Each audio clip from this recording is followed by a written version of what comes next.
Since I last spoke to you good people on the More to the Game podcast, a few things have happened. You know, I had my interview with D-Jack, my point guard. My two guard, Ryan Weber, had a season-ending injury. And since then, ain't a whole lot happened in my life.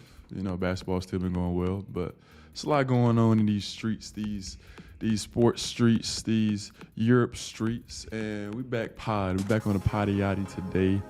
And I'm excited. I felt like recording. I felt like it was time because I got some things rolling coming. Like, feel like I got a good little rollout coming. I'm not going to tell you guys too much. You just got to see it happen. But on today's episode of the More to the Game podcast, we're going to talk about college basketball and how mid-majors and low majors are dying. We're going to talk about the women's college basketball tournament. And we're going to talk about my favorite NFL team because of Patrick Mahomes, the Kansas City Chiefs, and how their number one wide receiver is out here looking a fool.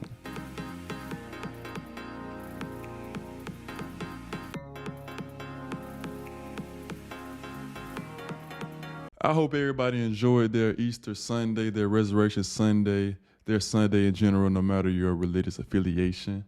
I enjoyed mine. I got some good rest this weekend. No basketball games, just good relaxation time and hanging out. So I hope you guys enjoyed your weekend as well. I know y'all good people probably been tuning in to the March Madness, watching some games, because I haven't. I have not been watching any games. Obviously, I see it on my social medias. I see the highlights on ESPN and da-da-da. But I haven't watched college basketball at all this year. And I've talked about on the channel how I haven't had the same interest in the college basketball and the NBA basketball. I've been focused on my basketball. But one thing I have been looking at is the changing landscape of college basketball.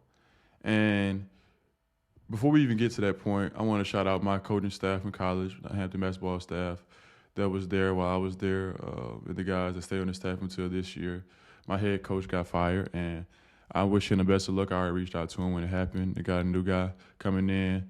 I know one of my assistants, Matt, he's going to ODU. He's going to be over there with one of my other assistants that was already the other staff, Jamal. So best of luck to the ODU men's basketball staff. Shout out to them. But definitely looking forward to see what my ex-coach does in the future, Coach Buck. He changed my life, and forever indebted to that man, for sure. But back to college basketball and the mid-majors and low majors and the situation they are in right now, because it's not looking good. I know you guys have seen how there are no Cinderella stories. I just seen a reel on my Instagram yesterday, and the guy was breaking it down, and I definitely agree with him. What's happening in college basketball is the mid-major or low majors, and if you don't know, the mid-major, low major are the smaller schools, the schools that aren't in the SEC, the Big Ten, the Pac-12, they're in those smaller conferences. Those schools are having good talent, they're developing good players, and getting a chance to put them on a national stage like the NCAA tournament. And all it takes is one good season or one good performance in a tournament, people start looking into you, and you get a little popularity, a little name out there, and big schools come with that big bag, and they poach from the smaller schools. They take from the smaller schools, and it is destroying mid-major and low-major basketball, and college basketball is turning into pro sports with no salary cap. And I don't see any reversal in this. This reminds me, even though I wasn't alive at the time, this is very similar to how integration killed HBCU sports. Because if you don't know, HBCUs used to be really dominant in sports, or at least have some really great players. Back in the day, a lot of those great black football players, they were coming from HBCUs. I know Shannon Sharp, Jerry Rice. I know I'm missing some people. I know some running backs that was at some HBCUs. And there was other teams that came along that were able to make some noise because obviously Black Americans are very dominant in sports based on our percentage population. Like, it's way larger demographics for us in sports compared to how many people we have in the country. And when integration came into play, those HBCUs that could get those top black athletes no longer could get them because the white schools, the big schools, the power schools would come in there and scoop them up because they could offer them better facilities, better food, better living, better, higher, I'm not gonna say better because, I went to HBCU, but higher prestige in terms of academics, whatever, you could sell to them. Like it was always going to be looked at as a better situation. And when you got the money, you got the power. So HBCUs never recovered from that, and today they're struggling, even more. But that same thing is basically about to happen to the mid majors, not so much in terms of like just crippling them economically, but in terms of their competitiveness. It's basically done. The best you can do at a mid-major, low major is to have one good season, try to go as far as you can, and probably that coach will try to leave after that season because 99% of the time, anybody on that team is going to get offered a big bag from a big school, and they're going to be leaving. So the economics is destroying the mid-major and low major, and that's capitalism in itself. Whoever got the money got the power, and whoever don't, they're going to have to, figure it out at the bottom of the heap, scratch and claw where they can get. So it's going to be looking rough for mid-major, low majors going forward in the future. And it's sort of disheartening for me because I had aspirations of possibly one day becoming a college basketball coach at like a mid-major, low major, and, really affecting lives and affecting people that I could relate to, being that that's the type of school I went to. But by the time I actually began my coaching career and by the time that I would have worked up, hopefully to get a head coaching job, who knows what college basketball would look like? Because it's heading in a direction right now. You can see it in football where it's only a couple conferences that's going to be, the power conferences, and everybody else going to have to try to scratch and claw for what they can get in terms of TV deals and money and come together. But the NCAA, they really don't serve a purpose anymore because in terms of cheating, you can pay players now. I don't care, NIL or whatever, like they're getting paid to play. So there's no like investigations you need to really be going into a lot. There are other people coming to the forefront in terms of offering up money for tournaments. So March Madness might not, be the NCAA's thing anymore. It might be someone private. Let's say somebody, just a random, let's say like a dude like Elon Musk. He says he's going to put up $100 million for a tournament for college basketball at the end of the season. And, obviously that money gets split amongst the schools and amongst the players, in whatever way. Or maybe the number is $1 billion. I don't know. I'm not really, looking into the economics of it, but they say he puts up a absurd amount of money, more than what the schools generate from the March Madness NCAA sponsored tournament. You think that those schools not going for that? When they can get way more money from this private, entity versus the NCAA, and the players, they cool with that if they get a piece of the cut. Versus now, where the players don't get anything from the NCAA.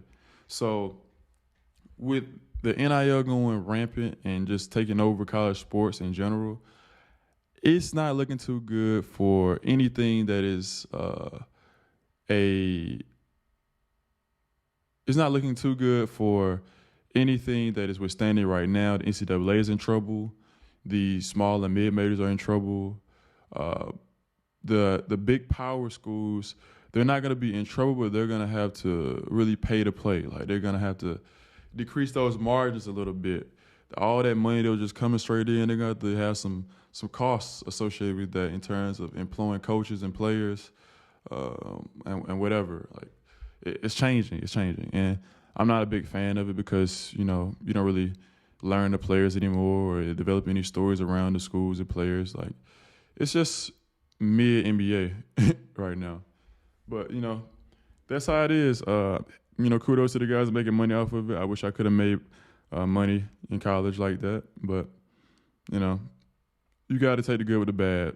If you're gonna be making money as a player, then you also got to take the bad that it's not as traditional and as much pageantry and pure as it was, even though it still was a lot of cheating and finessing and scamming going on. Like the schools were getting over on the players, but you got to take the good with the bad. You're not gonna have a perfect situation no matter what.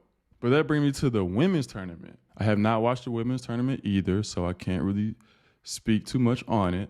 But I am very familiar with the faces and the teams and the narratives. You got the Angel Reese versus Caitlin Clark, the Juju Watkins and Paige, I don't know how to say her name, Beckers. The UConn shorty that's really good. And the coaches, the Gino, the Don Staley, the Kim Mulkey, like it's very interesting. Like I am much more interested in what happens in the women's tournament than the men's tournament. I said this before. And I just want to like shout them out because they really doing their thing. I love to see the women's game grow and get exposure. It's really dope to see, honestly. It's dope. And I think that it's sort of weird, some things that are associated with women's sports. I want to throw that out there. I don't think that they get respect as being just athletes enough. I love to say, it's just like the thing with black excellence or black, things like you want to emphasize that it's black versus it's just being great. You want to emphasize that it's women versus it's just being great basketball or great athletes. And it just puts them in a different category when they really on the same level as the men. Obviously, the game don't look the same, the athletics are not the same, but in terms of a good quality product that's competitive and people are interested in, their ish is selling better than the men's in terms of interest. I know it's a lot of gambling associated with the game nowadays, and people are always going to be interested because of those reasons. But in terms of really like interest from media and storylines, the women's got it. They got it for sure. And I hope they can parlay that into the professional side of the WNBA and continue to grow that game as well. But they really doing their thing this year in the tournament because it's 4 teams that everybody, want to see: LSU, UConn, South Carolina, and USC because of those big name coaches and players. And I'm definitely going to try to see a little bit if I can, hopefully, of some of those matchups. Time difference gets me. But we're going to see what they do. We're going to see if we can catch a little bit of the hoops and support the ladies out there. And I'm definitely expecting their game to continue to grow because they're doing good stuff, like I said. But another weird part with the women's game is like the fixation of attaching the beauty part to it. I feel like that's disrespectful. Like, because in the men's game, you don't see them always talk about like they got this whole like beautiful ballers thing on Instagram or culture or whatever. And obviously, yeah, it's cool to admire someone's beauty and show like, oh, she can be like a girly girl and hoop. We had the interview with Taylor and she talked about that. But I feel like it's sort of weird though. Like a lot of times you'll see like a women's post and under the comments they talk about what they would do to them and how good they look and how they're not familiar with their game in terms of like how good they look. And they fetishize the women's players. Like it's just weird to me and it's disrespectful in my opinion, but maybe the women, they don't take offense to it. But I think it's weird. Like, can you just like what they're doing on the court and like their game and, like the persona they bring versus just fetishizing how they look all the time? Like, it's just weird behavior, weird activity. But the internet's a weird place, so it's nothing that's surprising or new. It's always been like that. But I just think like that fixation or attaching like the beauty part to it is just weird to me. But it's the society we live in, the world we live in, and there's nothing I could do about it. I just wanted to say it because it's my platform, our More to the Game platform, and I'm going to speak my mind. I ain't been speaking lately, but I'm going to speak my mind today. But on to the final topic. I got to talk about Rashee Rice. Oh, man. Dudes, specifically black dudes, they just, oh my goodness, man. Like, as a young black man, you just get tired of seeing dudes making the same mistakes. You don't see these things happening with any other race but our race. And I hope I got my white viewers as well. This is not just a black channel. This is all channel, all races, all backgrounds, all countries, whatever. It's just ridiculous how it's always black Americans that deal with this BS. Like, our culture is just so messed up. So the story is, all the details aren't out yet, but basically, like, a vehicle that's registered to the Kansas City receiver, Rashee Rice. He's a young great receiver for the Kansas City Chiefs in the NFL. A vehicle registered his name and another vehicle were racing, and they got into an accident that involved some other people. And they left the scene, I want to say, but it was caught on camera. And I think Rashee Rice has got, lawyers now. But whatever is going to happen in this situation, it's not going to be good. I don't know if he's going to get jail time. I don't know if he was the one driving, whatever it is. Like, his career could possibly end over this. I don't know who got hurt. Like, I don't know all the details yet, but the fact that he was out here racing, or he had his friends racing in his car, whatever the case may be, he was responsible for a racing on a highway accident. Like, what? Like, how stupid you gotta be? Like, did you not see what Henry Ruggs did? Did you not see how his career in life was basically changed forever and almost ended? He's got, 11 years? Are you serious? Like, how many people does it take to make these dumb decisions for our young black athletes to stop doing it? Like, how many people? You can't say that you don't relate, because this stuff happens all the time, like, to people that look just like you, or to people that you look up to, or to probably people that you even know. It may not be, like, talked about because they're not celebrities or athletes, but this stuff happens all the time. It's not just a Rashee Rice thing. It happens in our culture all the time, and it's really ridiculous. I know that we lack so much in terms of households and parenting and present fathers and stable families, but at some point, you have to just read the room. The room is saying that if you want to play stupid games, you will for sure receive stupid prizes, whether that's jail time, death, loss of your career, millions of dollars you lose, whatever it is. You out here getting people pregnant. You out here getting slammed on social media. You out here got guns. You crash your cars. You killing people. You betting on games. Like, whatever it is, it's been enough examples for people to understand it's not worth it and don't do it. And anybody that is around a young athlete and they see them about to make a stupid decision, please try to speak some sense to them. A young person in general, any person, any age, any background, any profession, just please have some sense, because this stuff is just stupid, absolutely stupid, and it does not need to continue happening. And it seems like it's happening more and more frequently. Whatever the case is, domestic violence, crimes of all sorts, it just happens over and over and over again. And I'm tired of seeing the same faces behind it.